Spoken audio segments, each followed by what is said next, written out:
या भागामध्ये काय परिस्थिती आहे? महायुतीतले सर्व आमदार आणि खासदार काय केलं? त्यांनी विचार सोडला, तुम्हाला सोडलं, निष्ठा सोडली आणि काय केलं? पळून गेले आणि दिल्ली समोर झुकले।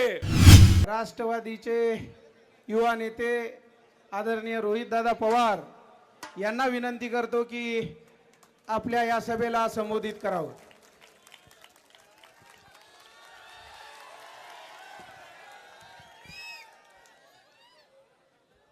यवतमाळ वाशिम लोकसभा याच्या फॉर्म भरण्याच्या सभेसाठी इंडिया आघाडी व महाविकास आघाडीचे सर्व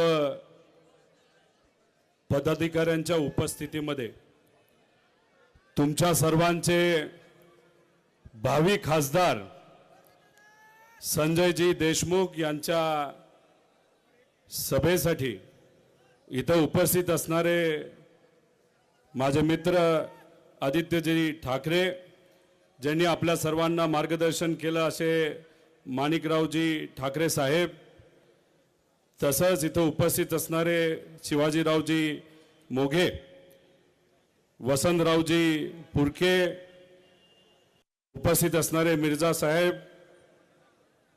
तसंच धीरजजी लिंगाडे साहेब, सुनीलजी भुसारा, तसंच बेग साहेब, अमितजी झनक, चतुर्वेदी साहेब,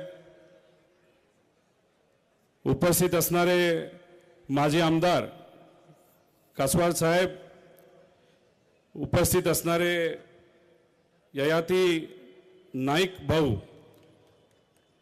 सुनीलजी दाभेकर, राजेंद्र भाऊ गायकवाड, वर्षाताई निकम, किशोरजी इंगळे, प्रफुल्ल भाऊ, तसंच प्रवीणजी देशमुख, राहुलजी ठाकरे, रविकांतजी वरपे, बाळासाहेबजी मंगळूरकर, संतोषी ढवळे, उपस्थित असणारे उद्धव ठाकरे साहेबांच्या मार्गदर्शनाखाली चालणारी ओरिजिनल शिवसेना, त्याचे सर्व पदाधिकारी कार्यकर्ते, आदरणीय पवार साहेबांच्या मार्गदर्शनाखाली चालणारी ओरिजिनल राष्ट्रवादीचे सर्व पदाधिकारी कार्यकर्ते, काँग्रेसचे सर्व पदाधिकारी कार्यकर्ते, आप, तसंच CPIM, Republican Party of India, Khobragade गट व तसंच सर्वच घटक पक्षाचे पदाधिकारी कार्यकर्ते, पत्रकार व इथं उपस्थित असणारी निष्ठावंत आणि स्वाभिमानी यवतमाळ आणि वाशिम या मतदारसंघातली सर्व जनता, मी काही घोषणा देतो। तुमचा आवाज फक्त या भागात नाही तर अख्ख्या महाराष्ट्रामध्ये गेला पाहिजे। मी ऐकलंय की तुम्ही फार ताकदीने लढता, शक्तीने लढता। एकदा तुमचा सगळ्यांचा आवाज आपण बघूया। छत्रपती शिवाजी महाराज की, संत सेवालाल महाराज की, भगवान बिरसा मुंडा की जय भीम। संजयजी, खरं तर असं म्हणलं जातं, यवतमाळ आणि वाशिमच्या लोकांनी ठरवलं तर ते होतच। आणि इथं असणाऱ्या लोकांच्या चेहऱ्याकडे बघितल्यानंतर आणि वातावरण बघितल्यानंतर तुम्ही आजच खासदार झाला असं माझ्यासारख्याला त्यातून वाटतं। खरं तर आपण जेव्हा फॉर्म भरायला जातो, एखाद्या फॉर्म भरण्याची सभा जेव्हा घेतो, तेव्हा आपल्या विरोधात असणारा जो पक्ष आहे त्यांचा उमेदवार सुद्धा जाहीर झालेला असतो। इथं काय परिस्थिती आहे? काय परिस्थिती इथं आहे का त्यांच्याकडे उमेदवार? का माहिती? तुम्हाला घाबरले ते तुम्हाला, कारण का हे इलेक्शन तुम्ही सगळ्यांनी हातामध्ये घेतलेलं आहे। अरे निष्ठाला काय किंमत असते का नसते? तुम्ही जर बघितलं तर संत सेवालाल महाराजांची भूमिका काय होती? त्यांनी सामान्य लोकांना विश्वासात घेतलं, निष्ठेसाठी लढले, लोकांसाठी लढले. असं म्हणलं जातं त्यांच्याकडे 900 प्रामाणिक आणि निष्ठावंत मावळे होते. पण एवढी कमी संख्या असताना सुद्धा त्यांनी ब्रिटिश सारख्या बलाढ्य शक्तीला हरवलं. हा इतिहास या भागामध्ये आपल्या सर्वांना माहिती आहे. छत्रपती शिवाजी महाराजांनी 12 बलुतेदार आणि 18 पगड जातीच्या सर्व लोकांना एकत्रित केलं आणि अख्ख्या जगाला दाखवून दिलं की स्वराज्य काय असतं. आणि हे जे महान व्यक्ती होऊन गेले, त्यांची एक खासियत आहे, त्यांचं असणारं लोकांवरचं प्रेम, निष्ठा आणि एक सगळ्यात महत्वाची गोष्ट म्हणजे हे कधीही दिल्ली समोर झुकले. या भागामध्ये काय परिस्थिती आहे? महायुतीतले सर्व आमदार आणि खासदार काय केलं? त्यांनी विचार सोडला, तुम्हाला सोडलं, निष्ठा सोडली आणि काय केलं? पळून गेले आणि दिल्ली समोर झुकले.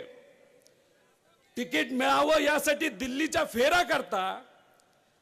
अहो, महामानवांनी आम्हाला शिकवलं दिल्ली समोर झुकायचं नाही. त्या पद्धतीने या भागातला सर्वसामान्य व्यक्ती जगतो, निष्ठेला प्रामाणिक आहे आणि सहज तुम्ही सत्तेसाठी लोकांना सोडून गेला. तुम्ही मग या लोकांना उत्तर कोण देणार? हे फक्त नेते देणार का तुम्ही हे इलेक्शन ताब्यात घेणार? सांगा. एवढा कमी आवाज ऐकण्यासाठी आम्ही इथं आलो नाही. जरा हात वर करून सांगा, हे इलेक्शन तुम्ही हातात घेणार आहात का? अख्ख्या महाराष्ट्रात, अख्ख्या भारतामध्ये हे लोकसभेचं इलेक्शन लोकांनी हातात घेतलंय. जे या देशामध्ये चाललंय, या राज्यामध्ये चाललंय, हे लोकांना नाही पटत. कुटुंब आणि पार्टी फोडून इलेक्शन लढणं हे लोकांना पटत नाही. लोकांसाठी विचार महत्वाचे आहेत आणि शिवशाहू फुले आंबेडकरांचे विचार हे आपल्या रक्तामध्ये, ध्यानामध्ये आहेत आणि त्या विचाराने आपण सर्वजण आज लढत आहोत. पण असं म्हणलं जातं, जे पळून गेले त्यांच्याकडे खूप पैसा आहे, पैसा. मग पैशाची ताकद मोठी का लोकांची ताकद मोठी? काय वाटतं तुम्हाला?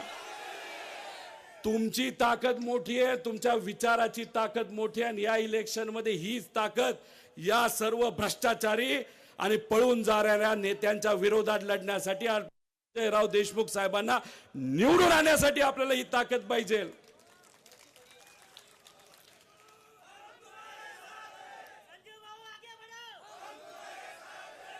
ही भूमी आदरणीय वसंतराव नाईकांची भूमी. जेव्हा त्यांच्याकडे पद होतं तेव्हा त्यांनी शपथ घेतली होती. काय शपथ घेतली होती? की कष्ट करण्यासाठी मी लढणार, त्यांचं उत्पन्न वाढवण्यासाठी मी लढणार. बांधलं आणि त्याच दिवशी ते बाहेर निघाले. आता का निघाले, कशा निघाले हे तुम्हाला माहिती आहे. रक्षाबंधन बांधलं होतं का नव्हतं? अरे पण रक्षाबंधन तुम्ही कशासाठी बांधता? खासदार म्हणून. इथं असणाऱ्या जनतेला न्याय देण्यासाठी तुम्ही बांधता. इथं असणाऱ्या युवांना हाताला काम मिळावं यासाठी बांधता. इथं असणारा शेतकरी जर अडचणीत असेल तर ती अडचणी सोडवण्यासाठी तुम्ही बांधता. इथं असणाऱ्या माझ्या माता भगिनी जर आज सुरक्षित त्यांना वाटत नसेल तर त्यांच्यासाठी तुम्ही बंधन बांधायला पाहिजे होतं. पण तुमच्या भावाकडनं, मोठ्या भावाकडनं तुम्ही बंधन कशासाठी बांधून घेतलं? तुम्ही सुरक्षित राहावं म्हणून तुम्ही बांधता. अरे मग इथं असणाऱ्या जनतेचं काय? 4.5 वर्ष हे खासदार कुठं होते? तुम्ही बघितलं का या खासदारांना? अहो, इथं जर तुम्ही शेतकऱ्याला विचारलं ते वन्य प्राणी चे जे हल्ले होतात आणि शेतीला जे नुकसान होतं ते केंद्राकडनं आपल्याला सोडवता आलं असतं, पण गेल्या 20 वर्षामध्ये या खासदारांनी ती अडचण सोडवली का? मग कशासाठी खासदार तुम्हाला व्हायचंय? आज पलीकडे खासदार व्हायला कुणी इच्छुकच नाही, कारण का तुम्ही सर्वजण संजयराव देशमुखच्या आणि त्या ठिकाणी महाविकास आघाडीच्या पाठीमागे भक्कमपणे उभा राहिलेला आहे.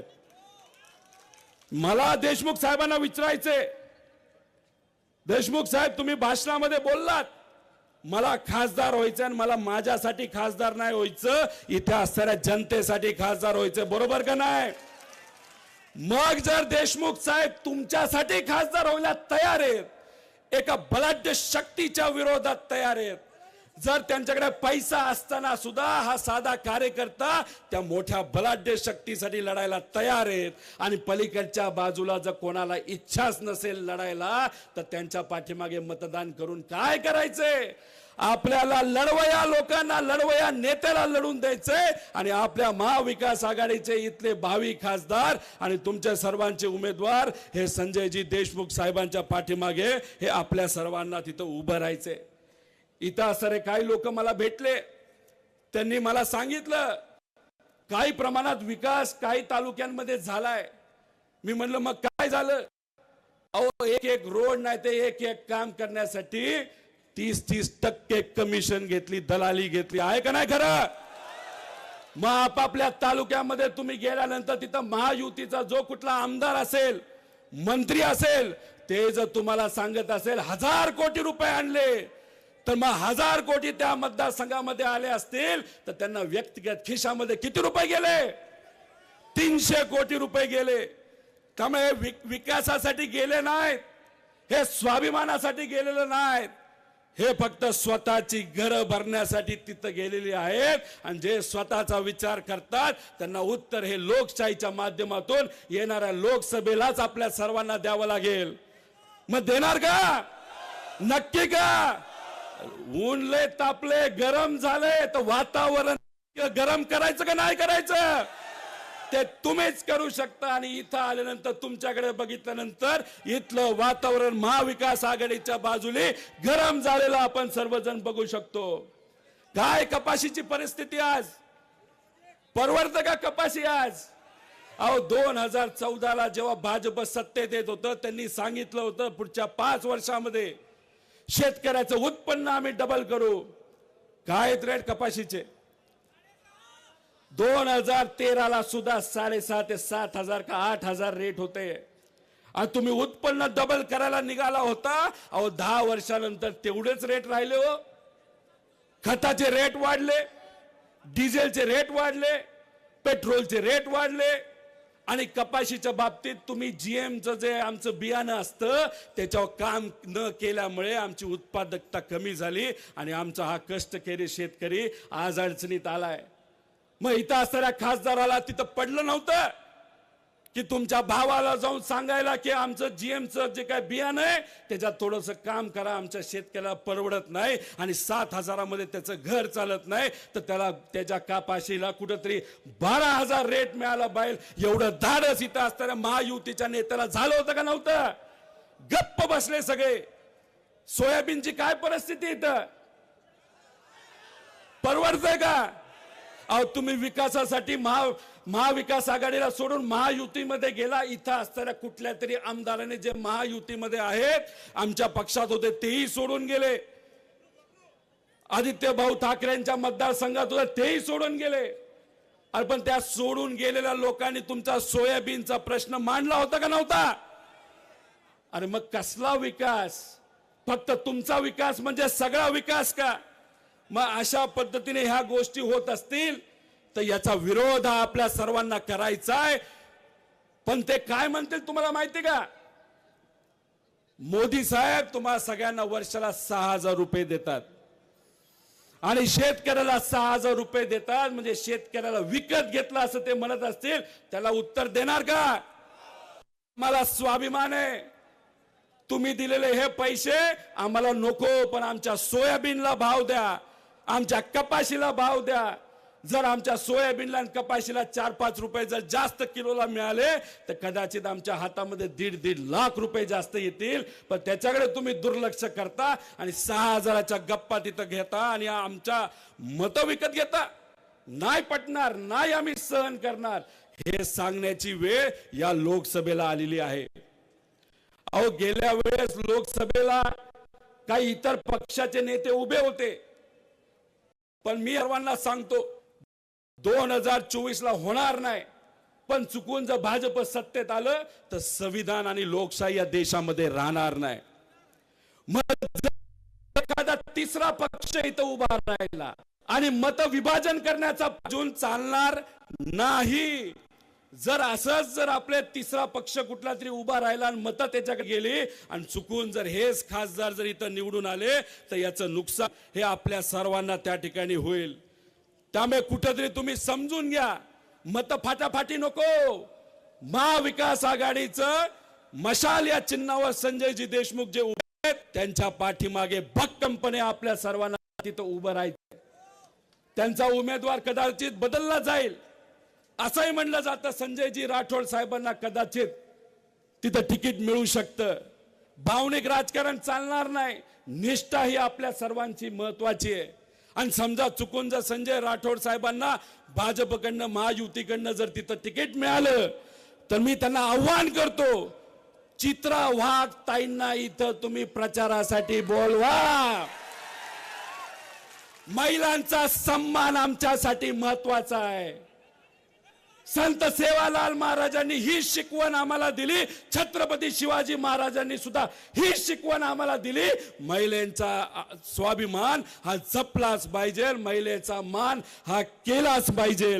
त्यामुळे या इलेक्शन मध्ये तुम्हाला उत्तर देत असताना अनेक विषयाला उत्तर द्यायचंय, पण मतदान करत असताना फक्त महाविकास आघाडीचंच एक चिन्ह, ते म्हणजे कुठलं चिन्ह आहे आपलं? कुठलं? मशाल हे चिन्ह आहे. उमेदवार कोण राहणार ना पाठीमागे? इथं जे जे सभेसाठी आलेले त्यांनी आपापल्या गावामध्ये फोन करायचा, आपापल्या नातेवाईकांना फोन करायचा आणि सगळ्यांना सांगायचं की संजयजी देशमुखांना आपल्याला 3 लाख मताधिक्याने निवडून द्यायचे. 3 लाख. आता संजयराव देशमुख हे आपले खासदार नव्हते, पण तुमचे खासदार जेव्हा दिल्लीमध्ये बिझी होते हे तुमच्यात होते. सामाजिक संघटनेच्या माध्यमातून इथं ते चांगलं काम करतात. विविध त्यांच्या संघटनेत जेव्हा इथं लोक अडचणीत होते तेव्हा इथं संजयजी देशमुख, त्यांचा मित्र परिवार, महाविकास आघाडीचे सर्व नेते हे तुमच्या बाजूला तिथं उभे राहिले. त्यामुळे आपला माणूस पाहिजे, लोकातला माणूस पाहिजे आणि आपला माणूस या मतदारसंघाचा हा संजयजी देशमुख आहे. त्यामुळे त्यांच्या पाठीमागे भक्कमपणे तुम्ही उभं राहा. आणि जाता जाता एकच सांगतो की श्री पोहरा देवीचं दर्शन करण्यासाठी मी अनेक वेळा आलेलो आहे, काही दिवसांपूर्वी सुद्धा आलेलो होतो. आणि मी हेही तिथं ऐकलेलं आहे की मनापासून जर आपण तिथं प्रार्थना केली तर ती प्रार्थना आपली खरी होती. आणि तिथं प्रार्थना करत असताना इथं असणाऱ्या लोकांचं भलं हो, या महाराष्ट्रातल्या लोकांचं भलं हो.